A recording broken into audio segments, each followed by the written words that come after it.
You are a meathead. A meathead, dead from the neck up. For decades, Rob Reiner was seen as one of Hollywood's most respected voices, a man born into comedy royalty, a creator who helped America laugh, argue, and confront itself through television and film, but behind the laughter, behind the iconic role of Meathead on All in the Family, and behind the legendary films that shaped generations. There were stories never meant for the spotlight, stories whispered only after the camera stopped rolling, stories about creative clashes, emotional exhaustion, and a pressure so intense it blurred the line between performance and reality. And then, on a quiet afternoon in December, everything changed. When emergency responders entered a Brentwood home that day, they did not expect to find a Hollywood legend at the center of a tragedy that would shock the nation. What they discovered would instantly turn admiration into disbelief and raise haunting questions that remain unanswered.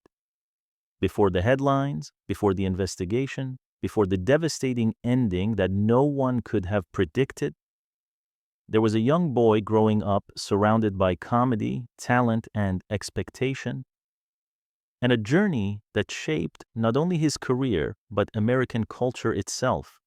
To understand how it all began, we have to go back to the very beginning. Rob Reiner was born Robert Norman Reiner on March 6, 1947, in the Bronx, New York City. From the moment he entered the world, entertainment was not just a career path around him. It was the air he breathed.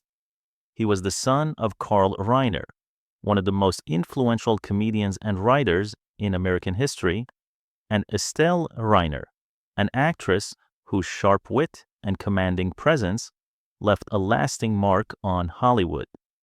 Their home was not a typical household. It was a living classroom of storytelling, timing, and social observation.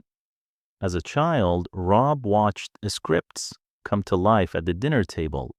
Conversations weren't just casual, they were layered with humor, politics, and moral questions about society.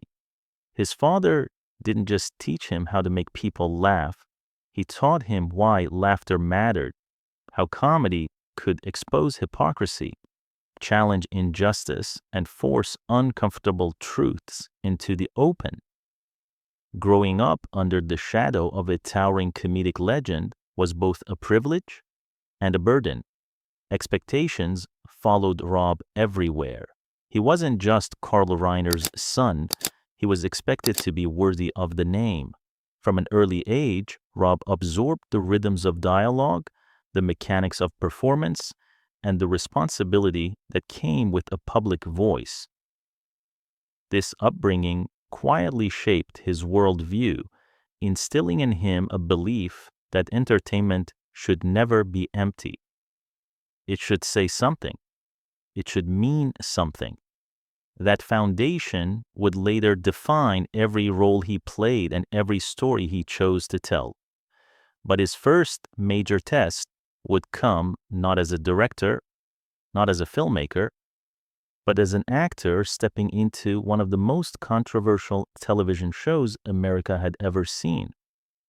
And the role that would change his life forever was about to ignite a cultural firestorm. In 1971, Rob Reiner stepped into a role that would define an era and permanently alter his life. He became Michael Meathead Estevic on All in the Family, a sitcom that was unlike anything American television had ever dared to produce. Michael was young, outspoken, progressive, and unafraid to challenge authority. He stood in direct opposition to Archie Bunker, the loud conservative patriarch played by Carroll O'Connor. What unfolded on a screen was not just comedy, it was a mirror held up to a divided nation. Week after week, the show confronted racism, sexism, civil rights, gender equality, and generational conflict head-on. These were not safe topics. They were raw, volatile, and deeply personal to millions of viewers. Rob Reiner's performance brought intelligence, vulnerability, and sharp wit to the role. He wasn't just delivering punchlines, he was navigating social commentary with precision and emotional depth. His portrayal transformed Meathead from a stereotype into a fully realized human being, one who challenged viewers to question their own beliefs. Behind the scenes, the pressure was immense. The lines between character and personal conviction often blurred. The arguments didn't always stop when the cameras cut. The debates carried into rehearsals, discussions, and sometimes heated disagreements. Yet that tension became part of the show's magic. Reiner later reflected that working on All in the Family felt less like acting and more like participating in a social experiment. Every episode carried weight, every joke had consequences, and every performance demanded honesty. The chemistry between Reiner and Carol O'Connor was electric, but not always comfortable. They didn't always see eye to eye. They clashed. They challenged each other. And somehow, those real-life differences made the on-screen relationship even more powerful. The show turned Rob Reiner into a household name, but it also marked the beginning of an emotional and creative journey that would push him far beyond acting. Because while America saw Meathead on television, Rob Reiner was already preparing for his next transformation.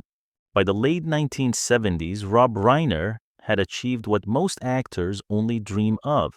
He was famous, he was respected, and his face was instantly recognizable across America. But behind the success, something inside him was shifting. Reiner didn't want to spend the rest of his life standing in front of the camera. He wanted to shape the story itself. He wanted control over tone, meaning, and message. Acting had given him a voice, but directing offered him something far more powerful: authorship. His transition was not gradual, it was bold. In 1984, Rob Reiner made his directorial debut with This Is Spinal Tap, a mockumentary co-written with Christopher Guest, Harry Shearer, and Michael McKean. What seemed like a risky experiment quickly became revolutionary. The film blurred the line between fiction and reality. Improvisation replaced rigid scripting. Humor felt raw, uncomfortable, and painfully authentic. Audiences didn't just laugh, they believed. Almost overnight, Reiner established himself as a director with an extraordinary instinct for human behavior. He understood timing, he understood silence, and most importantly, he understood how comedy could reveal uncomfortable truths without preaching. From that moment forward, his career accelerated at a staggering pace. He went on to direct a series of films that would define American cinema across genres. The Princess Bride captured hearts with its wit, warmth, and timeless charm. When Harry Met Sally redefined romantic comedy by exposing vulnerability, fear, and emotional honesty. Misery proved he could master psychological terror. A Few Good Men demonstrated his ability to command intense performances while maintaining relentless tension. Each film was different, yet they all shared something unmistakable: a deep respect for character, a belief in emotional truth, and a moral core shaped by the values he absorbed growing up. Rob Reiner was no longer just a former sitcom actor. He had become one of Hollywood's most versatile and trusted storytellers. But while his professional life soared, his personal life was quietly undergoing its own dramatic turns. While Rob Reiner's career continued to rise, his personal life was unfolding just as dramatically, often intertwined with the very world he worked in. In 1971, the same year, All in the Family began reshaping American television. Reiner married actress and director Penny Marshall. She was a force in her own right, bold, talented, and destined to become one of Hollywood's most influential female filmmakers. Together, they were seen as a powerful creative couple, navigating fame, ambition, and family under the relentless spotlight of the industry. Reiner adopted Penny Marshall's daughter, Tracy Reiner, embracing fatherhood not as an obligation, but as a commitment. Tracy would later follow the family tradition, building her own acting career and appearing in several films connected to her father's professional world. Yet even strong partnerships can fracture under pressure. By 1981, after a decade together, Reiner and Marshall divorced. It marked the end of an era. The separation closed a long chapter defined by shared success, creative overlap, and emotional complexity. Still, Reiner remained a devoted father, continuing to support Tracy as she carved her own path. For a time, his personal life took a quieter turn. Work became his refuge. Projects became his focus. But fate had other plans. During the production of When Harry Met Sally, a film destined to become one of the most iconic romantic comedies in history, Reiner met Michelle Singer, a talented photographer. Their meeting was unexpected, almost accidental, yet deeply transformative. The connection between them was immediate and profound, so much so that it changed the film itself. Inspired by his evolving perspective on love and commitment, Reiner rethought the original ending of When Harry Met Sally, reshaping it into the hopeful, heartfelt conclusion audiences still cherish today. What began as a chance encounter blossomed into a lasting relationship. In 1989, Rob Reiner and Michelle Singer married. Together, they built a family, welcoming 3 children, sons Jake and Nick, and daughter Romy. For Reiner, this new chapter brought balance. Amid demanding projects and public scrutiny, he found grounding in family life, nurturing a home rooted in creativity, compassion, and emotional honesty. But even as his personal world seemed complete, the echoes of All in the Family never truly faded, and the stories from behind the scenes of that legendary show were far from over. Decades after All in the Family ended, Rob Reiner has remained strikingly honest about what it was really like to work on one of the most groundbreaking shows in television history. From the outside, it looked like comedy. From the inside, it often felt like emotional combat. Reiner once described the set as a daily social experiment. The cast wasn't just acting out scripts. They were confronting the most explosive issues of 1970s America head-on. Racism, sexism, politics, generational divides. Every episode demanded emotional investment, intellectual engagement, and courage. Behind the cameras, the atmosphere was intense and unpredictable. Egos clashed, lines were debated, timing was dissected down to the smallest pause. Reiner admitted that working on the show required navigating not just performance, but real human tension. His relationship with Carol O'Connor was central to that intensity. Their on-screen conflict mirrored genuine differences off-screen. Reiner recalled that they often argued during rehearsals, debating delivery, intention, and meaning, but instead of weakening the show, those disagreements strengthened it. The friction was real, and that reality translated directly to the screen. Norman Lear, the visionary creator of the series, encouraged this creative friction. He didn't want passive performances. He wanted conviction. Actors were trusted to challenge the material, to push boundaries, and to bring their own beliefs into the work. Scripts were never treated as sacred. Lines evolved, scenes transformed, rehearsals sometimes felt less like preparation and more like emotional therapy sessions. Arguments broke out, debates turned personal, and on rare occasions, emotions ran so deep that tears followed. Improvisation played a key role. Some of the most memorable moments on the show weren't scripted at all. Reiner recalled scenes where spontaneous reactions, a glance, a muttered remark, or a rolled eye sparked an improvised response that made the moment stronger than anything written on the page. But the cost was real. Reiner has openly acknowledged how emotionally taxing the work could be. Some episodes forced the cast to relive painful realities while remaining in character. Long hours, heavy subject matter, and constant creative tension took a toll. Still, he believed it was worth it, because All in the Family didn't just make people laugh, it made them uncomfortable, it made them think, and it changed television forever.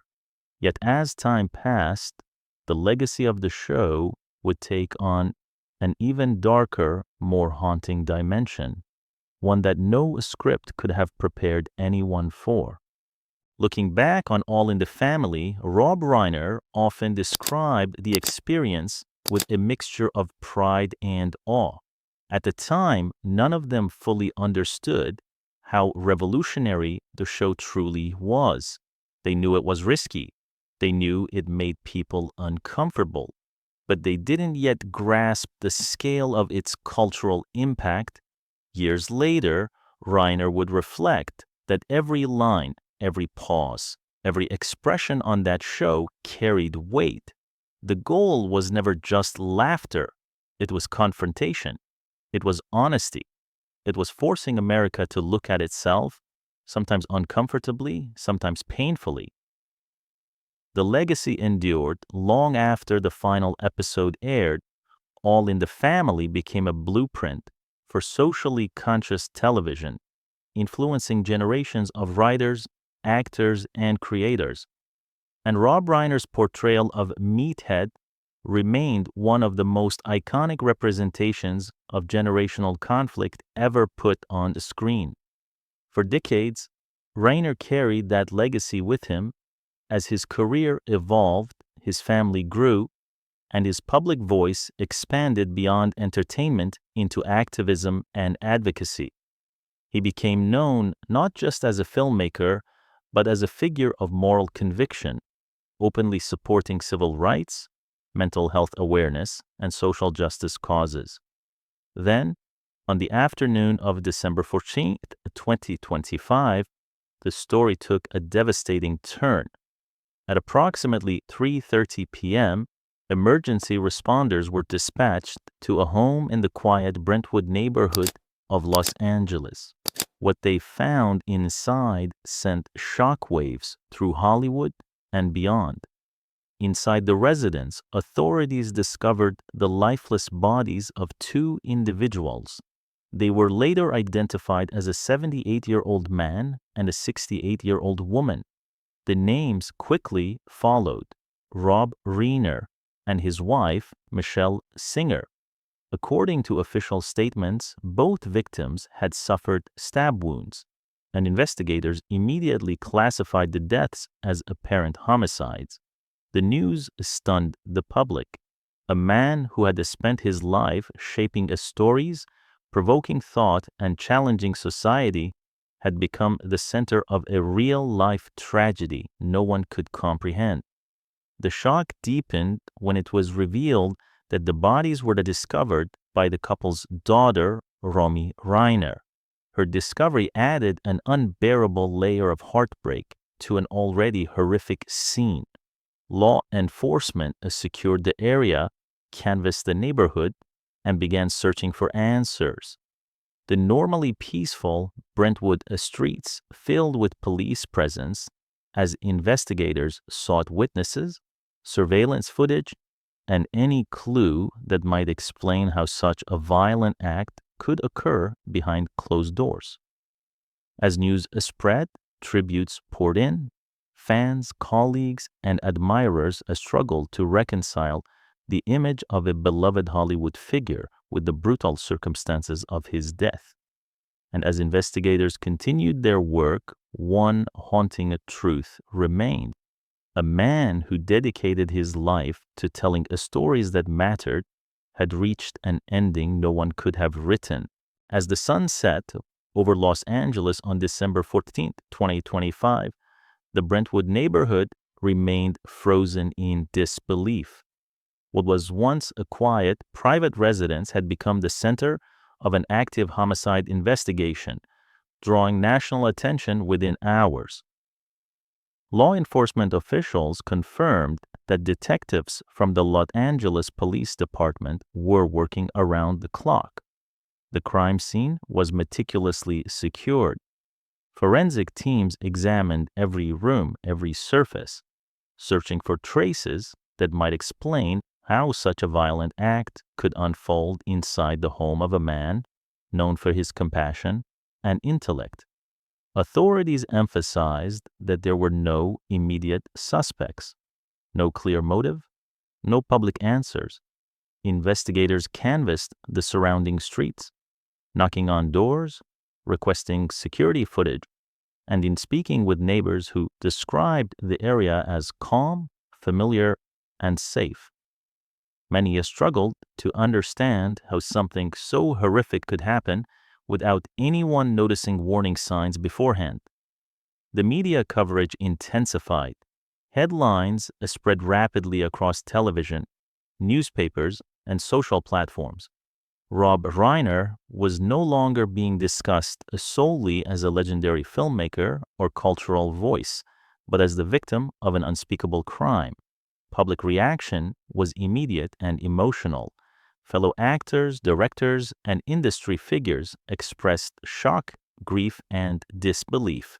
Fans revisited his films, replayed scenes from All in the Family, and reflected on the moral courage that defined his work. The contrast between his lifelong message of humanity and the brutality of his death felt deeply unsettling. For investigators, the challenge was immense. Every detail mattered: the timeline, the point of entry, the absence or presence of forced access. Each unanswered question only deepened the mystery. Meanwhile, officials remained careful in their statements. They confirmed that the investigation was ongoing and active, stressing that all possible leads were being pursued. But beyond that, silence followed. No arrests, no confirmed suspects, only the weight of uncertainty. As days passed, one truth became painfully clear. This was not just the loss of a public figure. It was the violent ending of a life defined by dialogue, reflection, and empathy. And in the absence of answers, the world was left with one final haunting question. How does a story built on confronting truth end in such darkness? In the days that followed, the world struggled to process what had been lost. Rob Reiner was more than a Hollywood figure. He was a storyteller who believed that entertainment carried responsibility, that laughter could challenge power, that discomfort could spark change. From All in the Family to The Princess Bride, from courtroom dramas to intimate love stories, his work consistently asked audiences to look inward, to question assumptions, to recognize the humanity in conflict. And yet, his own life ended not with resolution, but with silence. As the investigation continued, unanswered questions lingered in the background, unanswered and unresolved. For his family, especially his children, the loss was immeasurable. For the public, the tragedy felt deeply personal, as if a familiar voice had suddenly gone quiet. Still, Rob Reiner's legacy refuses to disappear. Every rerun of All in the Family, every line quoted from When Harry Met Sally, every moment of tension in A Few Good Men, they all carry pieces of his philosophy, that their stories matter, that words matter, that confronting reality, no matter how uncomfortable, is necessary. In the end, the man who has spent his life forcing conversations left behind one final painful one, a reminder that even the brightest cultural voices are not immune to darkness. But while his story ended too abruptly, the impact of his voice continues to echo, and perhaps that is his final contribution, a legacy that is still challenges us to listen, to reflect, and to never stop asking difficult questions